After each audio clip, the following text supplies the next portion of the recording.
Hello to our Paleo for You crew. I am so excited to be here for our first Facebook Live, and I am Jen Richards. I am the founder and co-creator of Rumble's Paleo, and I am the founder and mediator of this Paleo for You group. And thank you, it's such an honor that you have all made the decision to come and join in on this paleo discussion. And one of my main goals in creating this group, in opening up this discussion, is to broaden the horizons of paleo. And I don't mean to just help you learn how to eat more nutritious and delicious food.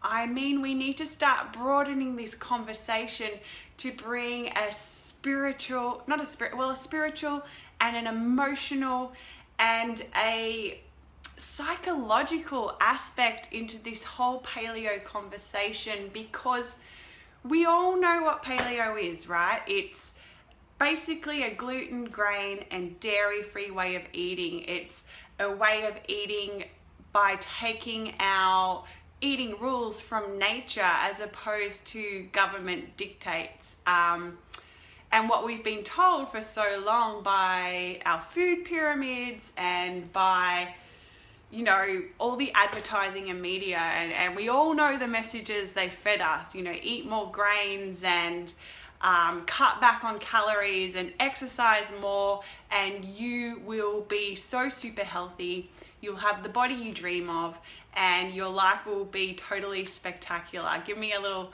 thumbs up if you've heard those messages before.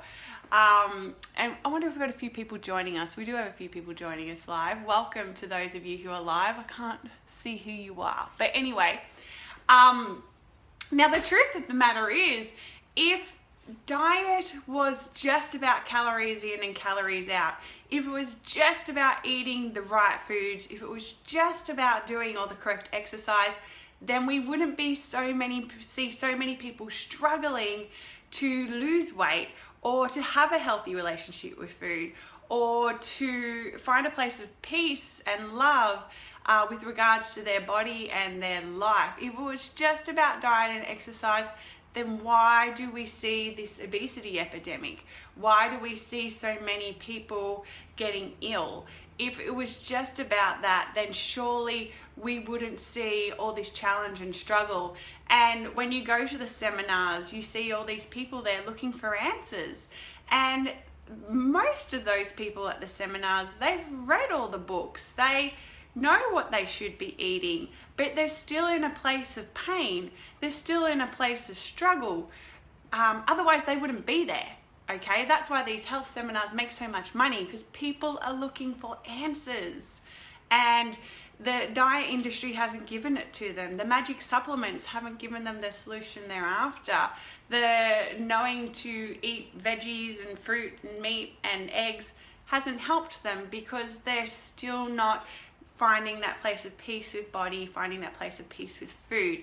So we need to start talking about diet and lifestyle and wellness from an emotional perspective, from a psychological perspective, because we don't eat the chocolate, we don't eat the pizza, we don't drink the soft drink because we're intellectually stupid. We don't do that. We're smart, we're clever human beings. We eat those foods we don't want to eat because there's an emotional aspect to them. There's a belief around that food. We're tied to it for numerous reasons. We're not animals, us human beings. We don't just eat to survive. We eat for cultural reasons. We eat for psychological reasons. We eat for pleasure. We eat for so many different reasons, and that's why it's so complicated for us to stick to a diet. We eat when we're happy. We eat when we're stressed. We eat when we're frightened. We eat when we're guilty. We eat for every single reason. What reasons do you eat for? Do you go to work and come home after a stressful day and just need to put something in your mouth to feel sedated, to feel calm? Do you eat when the kids are screaming at you because it just, for that one little moment, it gives you that second of peace and you can just dissolve into the food for that particular point in time? Do you eat when you're stressed out for any number of reasons? When you're watching telly, do you just mindlessly eat in front of the TV? Whatever reason you're eating, you have a good reason for it. The body is always trying to do one of two things, and that's to get out of pain and to get towards pleasure. We are biologically designed to search for pleasure. There is nothing wrong with us. You searching out food to feel good is natural, okay? You're supposed to want to feel good. And we link so much of those feel-good feelings to food. And we really did get those beliefs and stories around food and the emotional attachments to them long time ago when we were children, and we're going to look into that soon. So, oh, hello Sandra. I'm glad you're here. And I hope that I can give you some knowledge and information to help you on your journey with food, and anyone else who is watching now and on the replay as well. And if you can relate to anything I've said, just, you know, type a little comment in there and let us know what's resonated with you the most, because I guarantee you, you're not alone on this journey. Most people are more open to talking about their sex life than they are to talking about their challenges with food. And that may sound a bit abstract, but it is. So many of us eat from a place of shame and guilt, and we're so scared to talk about it. But until we start talking about it and working through those emotional ties, it's always going to be holding us in bondage, and that's what we want to break free from.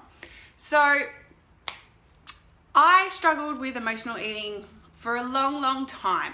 I've tried every single diet on the planet. I was anorexic at the age of 16. I was about 20 kilos lighter than what I am now.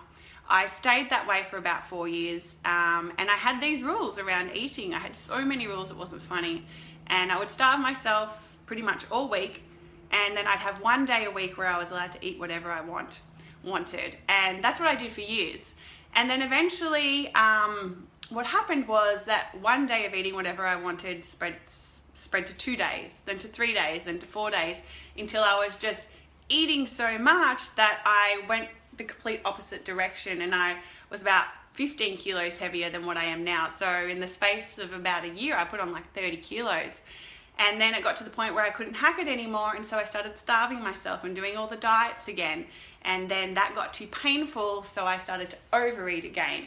And then I'd starve again, and then I'd overeat again, and my weight just went like this. If I could count the hundreds of thousands of calories, pounds and kilos I've lost and put on, I don't even want to go there. I don't want to know.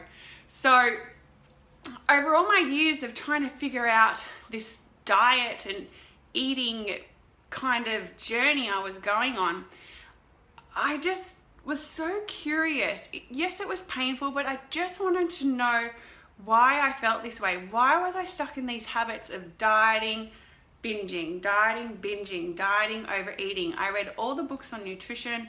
I read all the books, like all the healthy cookbooks.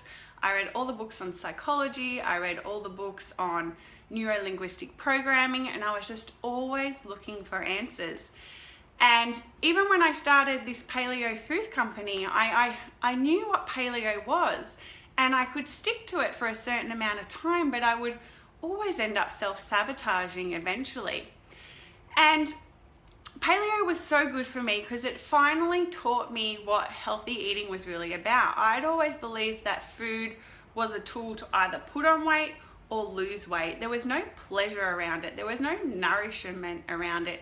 I ate because I wanted to feel good, and then I starved to be myself because I wanted to look skinny.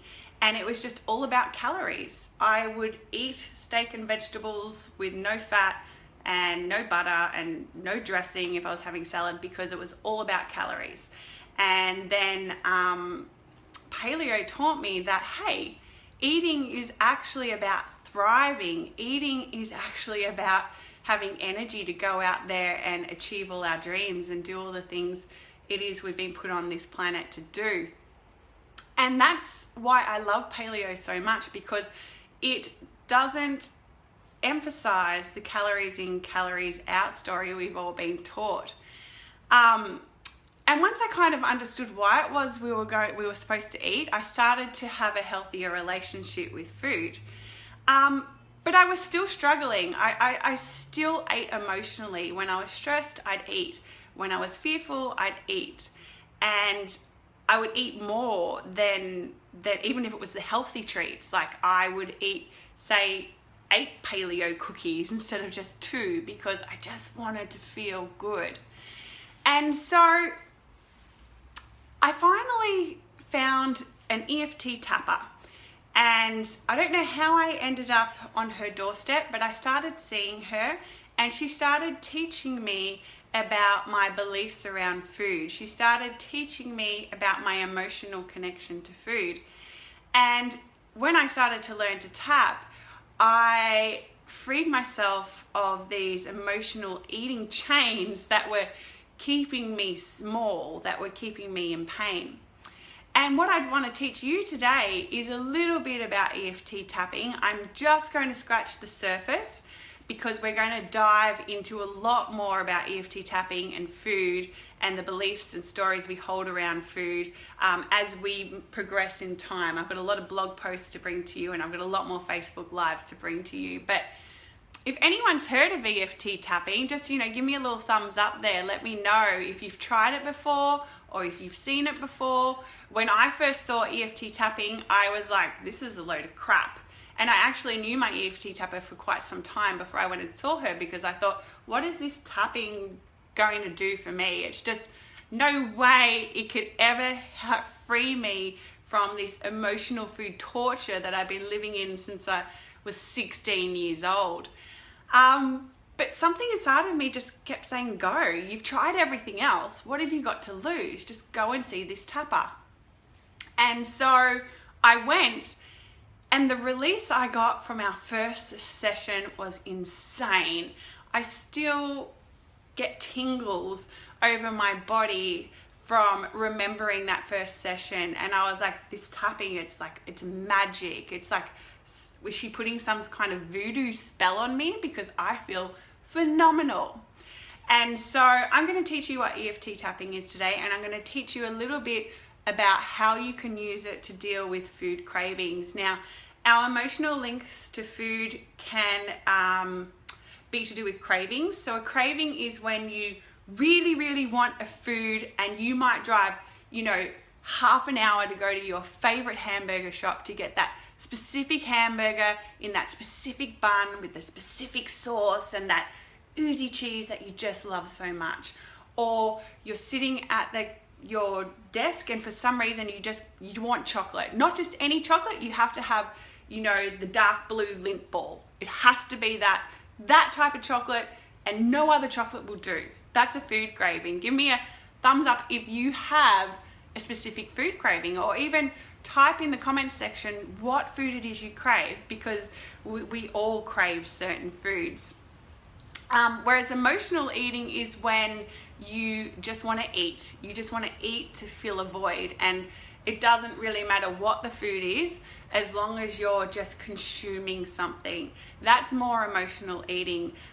You couldn't care if it was chocolate, if it was lollipops, if it was pizza, if it was apples, if it was broccoli. I've heard of people binging on broccoli. Just as long as you can get something into you, that is more emotional eating. And today we're going to talk about more cravings. So EFT tapping is a form of emotional acupressure. What we do is we tap on the acupressure points that acupuncturists would stick needles into. So we're doing it in a lot friendlier, happier, nicer manner.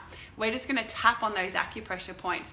And when we tap, what we're actually doing is quietening down the parasympathetic nervous system, which is our fight or flight system. So we have inside of us this primal system that helps us to escape from danger. We have this thing called the amygdala in our brain, and it's kind of like the smoke detector or the fire alarm. And whenever we feel in danger, whether that be a real danger or perceived danger, that alarm's going to go off, and we're going to get into a state of, I've got to escape, I've got to run, or I've got to freeze and stand still.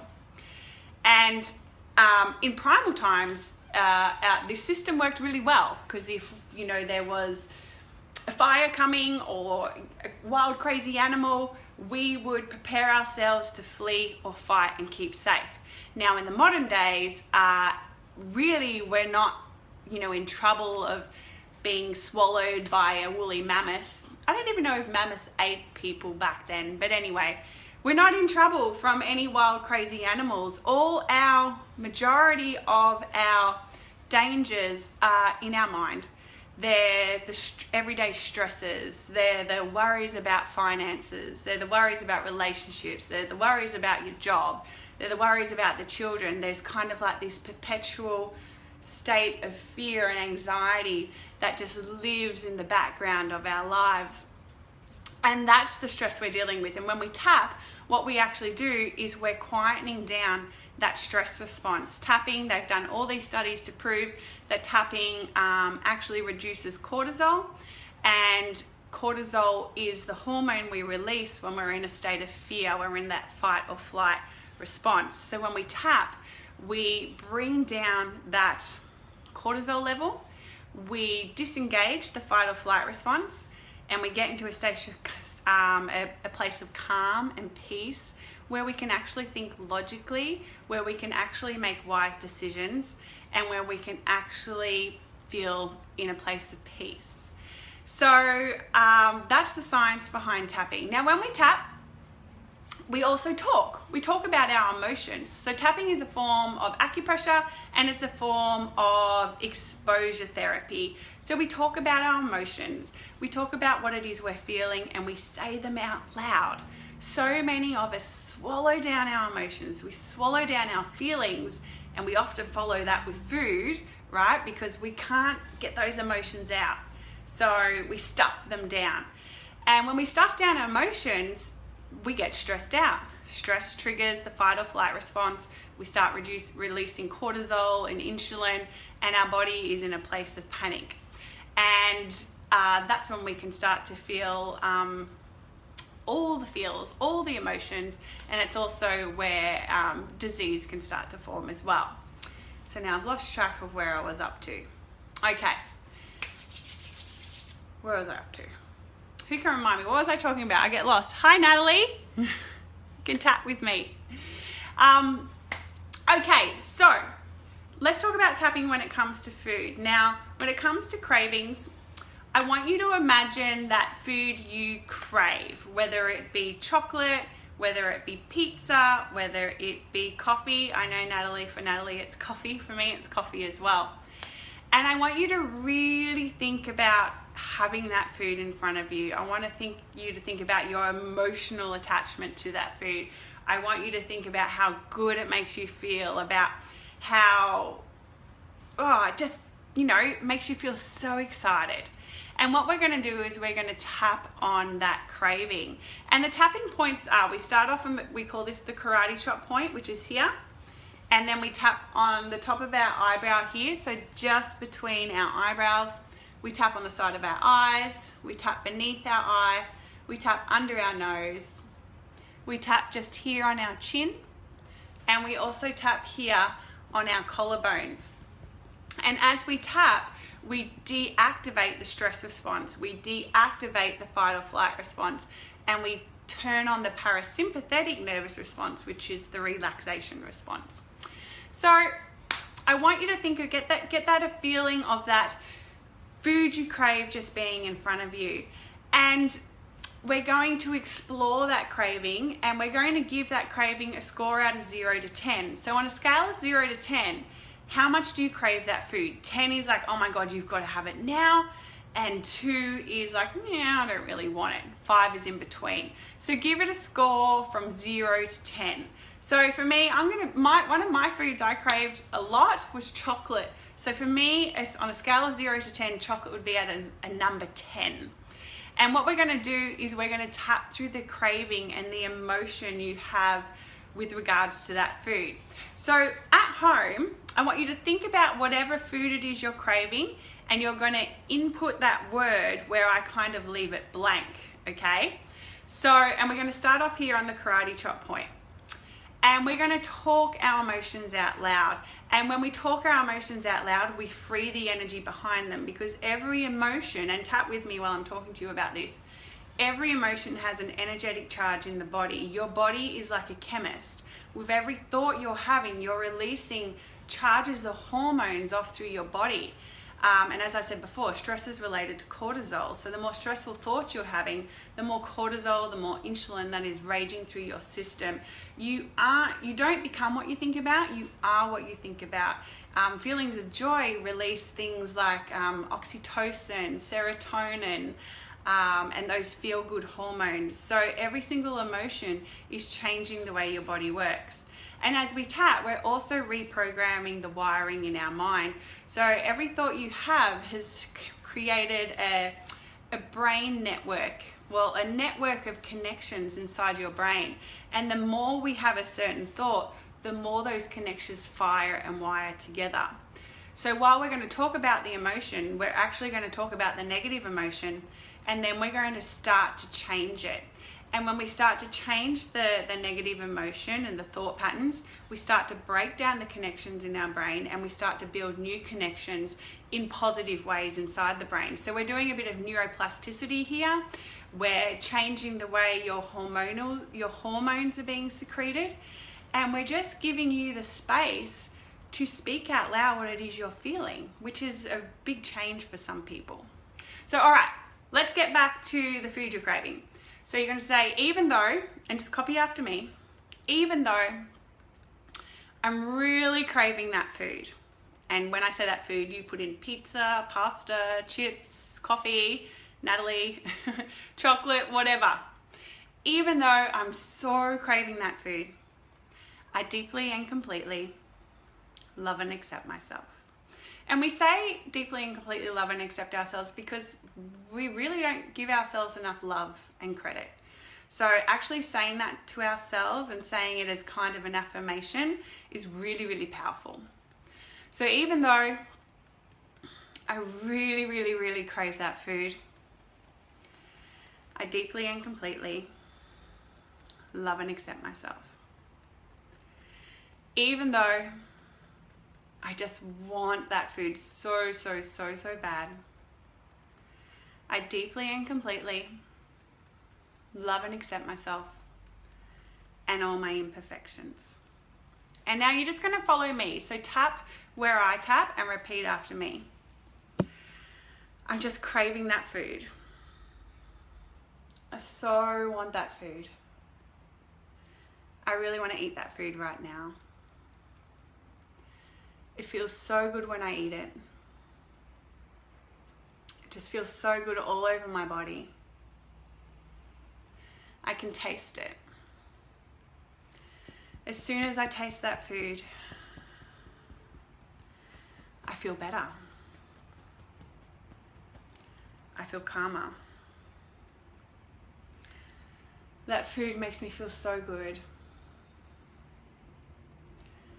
I just really feel so good when I eat that food. Feel it everywhere, that good feeling everywhere. That food tastes so good. That food feels so good. It just feels so good. That food, I just want that food. And just take a big deep breath in. And I just want you to take notice of how the emotions may have shifted in your body. Before you might have been a 10 out of 10 for wanting that food. You may still be a 10 out of 10 for wanting that food. Maybe your number has come down, and if your numbers come down, just put a little note of what it is there, or even tell me if it stayed the same. I'd really love to know. And what I want you to know is that the foods we crave, it's not actually the food we're craving. We're craving the emotion attached to that food. So I want you to just take a moment, and I want to think about that good feeling you have when you think of that food. What is that good feeling? Is it calmness? Is it peace? Is it relief? Is it happiness? What is the emotion you link to that food? And I just want you to remember, if you can, and just trust whatever comes up for you first. I want you to remember when it was the first time you had that food and you had that good feeling. What was your first experience of having that food and that emotion of love or calm or peace or joy? What was the emotion? What was happening around you when you had that food? Maybe you were, eating it with your mum on the couch. Maybe you were at a friend's place and you're eating it with all this love around you. Maybe you were at the fair eating berry floss with your family and it was such a good, beautiful emotion. What is that emotion you link to that food? Because all emotions is a record of the past. Emotions are linked to our thoughts, thoughts are linked to our beliefs, and beliefs come from our experiences. So emotions are just a reflection of the past, and we live in the now, so we can change those emotions and we can let those emotions, set those emotions free from the food. So for me, let's think it was chocolate biscuits for me, and it always takes me back to my Nana's place, and she always fed us chocolate biscuits, and I loved going to my Nana's place. It was just a place of unconditional love, and I always felt so safe there. And for me, chocolate, whenever I ate it, I just felt so calm for a moment anyway, and I felt in control and I felt loved, and for me chocolate was love. And so what we're going to do now is I want you to tap around that emotion and that memory you have of that food. And if I was to work with you as a private client, we would go deeper into this. So we're just going to tap on that emotion for that food. So we're going to start off on the karate chop point, and we're going to go, even though, and I want you to think about what it is you crave about that food. Is it the creaminess? Is it the crunch? Is it the sweetness? If it's soft drink, is it the bubbles? Is it the fizz? If it's champagne, is it the fizz of that? If it's coffee, is it the aroma? What is it exactly that you crave specifically about that food? So for me, I'll do chocolate because mine's the creaminess, and I love lattes as well, and the creaminess of the latte is what gets me. It's not even coffee for me. If I have a latte, it's the milk. So with chocolate, for me, it was the creaminess. So I want you to think about what it is specifically about that food that you crave, and we're going to focus on that. So I'm going to use chocolate as an example, okay? But you can transform. You can change whatever word I use to the word that suits you. So even though I crave the creaminess of this chocolate, I deeply and completely love and accept myself. Even though I just adore the creaminess of this chocolate and how safe it makes me feel, I deeply and completely love and accept myself. Even though the creaminess of this chocolate makes me feel loved and accepted, I deeply and completely love and accept myself. I love the memory of this food. I love the safety it's brought me. I love the comfort it's brought me. I love the freedom it's brought me. I love how it's taken all my stress away. I love how it's given me love. The creaminess of this chocolate. I love the memory of it. I love how safe I felt when I ate it with my Nana. I just love the feeling it gives me. I love how relaxed it made me feel. I love the emotional payoff it's giving me. But I'm ready to let that go. I'm choosing to let that go. I'm choosing to feel controlled around this food. I'm choosing to feel relaxed around this food. I'm choosing to feel these emotions. These feel-good emotions I normally have with this food. I'm choosing to feel them whenever I want. Because the emotion's not really in the food. There's no emotion in the food. The emotion was from the experience. the love I felt in the experience, the safety I felt in that memory, the love I felt in that memory. That's what I crave. It's really nothing to do with the food. So I'm choosing to feel peace around this food. I'm choosing to feel calm around this food. I'm choosing to take back my control. I'm choosing to have this control. I'm choosing to be in charge of my emotions, and I'm just tapping under my arm. I'm choosing to feel at peace. I choose love now. I choose peace now. And I choose to let go of this food. Just take a big deep breath in and let it out. And then you will see that if you rate the craving for that food on a scale of 0 to 10, you'll see hopefully that it has come down. And if I were to be working with you as a client, we would explore whatever is left over there for you. The choice is to get it down from it to a 0. What we essentially want to do is get it down to a 0. Now you might be holding on to some, you might still be at a 2 or a 3 because a lot of people don't want to let go of that food. They don't want to let go of the safety that it brings them. They don't want to let go of the calm that it brings them. It's their security blanket. It's what gives them strength. Who are they without this food? What are they without this food? And for many people, that's what the remaining numbers are. We need to identify why it is that they still have to have this food in their life. And until we can get rid of that block, that will be the thing that eventually frees them from that food. So in summary, what I want you to understand is that while you're having these foods, it's not a willpower problem. It's an emotional issue we need to address. There's more to food than macros and micros and calories. It gives us love. Food to many of us is love. So that's our first exploration into broadening the concept of paleo. Paleo is a way of eating, it's a way of being, it's a way of getting back to a more natural way of being.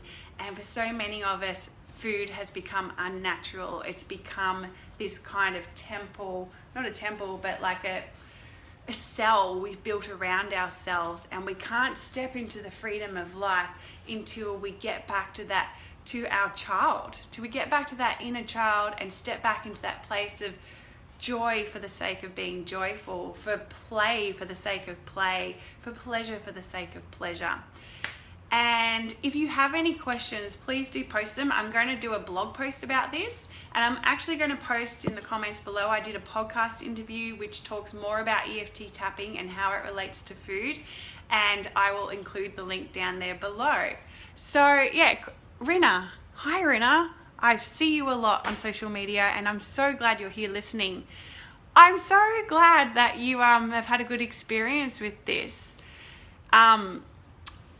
And Rina, I'll be coming back with more of this, and I hope that for many of you watching and listening, that you now understand that your cravings and your struggles with food, they're just so common.